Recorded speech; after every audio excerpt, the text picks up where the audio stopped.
रत्नागिरी जिल्ह्यातील दापोली तालुक्यातील किरंबा गावाच्या डोंगराला भेगा पडल्यानं गावकरी भयभीत झालेत।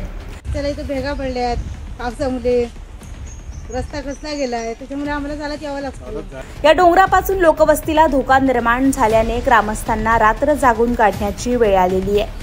डोंगराच्या भेगा वाढत असल्यानं रस्त्याला देखील भेगा पडून रस्ता वाहतुकीसाठी धोकादायक बनल्याने रस्त्यावरील वाहतूक थांबवण्यात आली आहे। अंतरावरतीच घर आहेत, म्हणजे जास्त करून त्या सुद्धा घरांना जास्त करून धोका आहेत। आता ही झाडी वगैरे आहे त्याच्यामुळे आपल्याला तसं जाता नाही येणार तिथून खाली, त्यामुळे लोकांना 1 किलोमीटर पायपीट करण्याची वेळ आलेली आहे। तसंच काही लोकांना स्थलांतरित होण्याचे आदेश देखील देण्यात आले आहेत। दिला की झाला काय आता तुम्ही म्हणाल चव्हाट्यात राहा, चव्हाट्यात तिथे व्यवस्था पाहिजे किंवा काय पाहिजे, नुसतं जा म्हटलं की माणसं घरात हलतात काय।